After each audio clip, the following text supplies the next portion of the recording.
Our series, we're back again for another episode of the history and the purpose of starting blocks. So on this series we're going to be talking about drills again. And that's going to be seem kind of tedious, but this is the old school mentality to consistency. The currency to your success is repetition. Let's say again, repetition. Rewind, repetition. You hear me? That's the currency to your success. You do the same thing over and over and over and over again till you're sick with it. I have to be kind of harsh with you on this because it's something that's kind of missing in this generation of athletes. People in general, we all kind of want the quick fix, and I can relate to that in so many topics.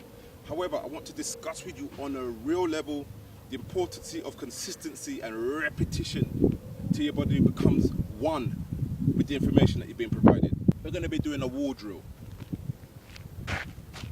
A lot of you would have done this in the past and not realized the purpose of it or the significance of it. So with that, I'm going to show you what I mean. All right, so we're here. Literally reinforcing what we spoke about last week or on our other session, priming the feet. So starting here, literally heels off the ground, but remember where you want your feet to be positioned. Not toe. That's too much. That's going to put too much stress on your Achilles.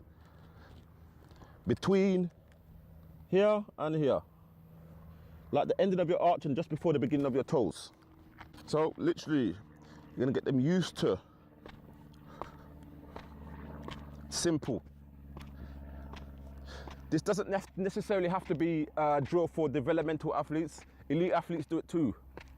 I've made this, especially this drill, part of my development for years. Simple. You can do anywhere from, I don't know, 4 sets of 20 to 4 sets of 50. I do it in simulation to how many strides I take over the 100. Or effectively, if you're a 200-meter runner, you may take, I don't know how many steps. If you're a 400-meter runner, you take however many steps. So I do the same amount of steps that I'm going to take over my distance. So on average, I've taken anywhere between 43 and 46 steps in the 100 meters. I typically find when I get to maybe 75, 80, I have cracks. So I drill. When I start to fatigue, I think to myself, okay, why has that happened? And what can I do? So I overcompensate by doing more of these.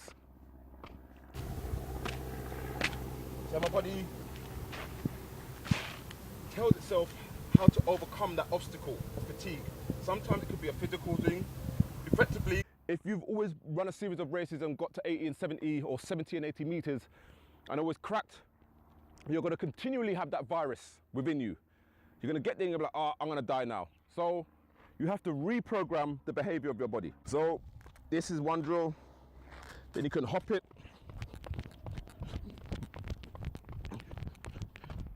Or as you progress, so what I'd say, you do walking drills first, then you hop them, then you're going to learn to transition.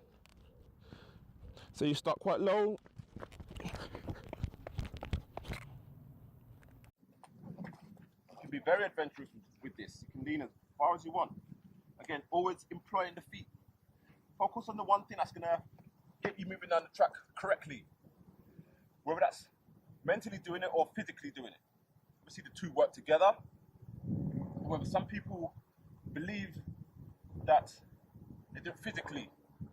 Effectively, the information from here is what tells this to do.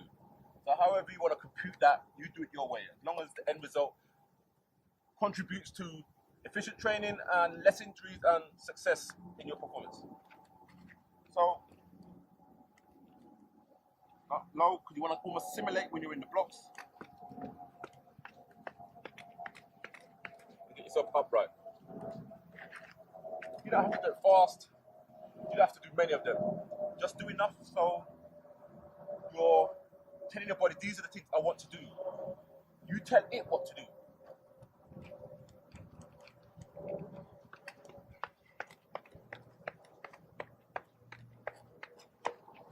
Okay?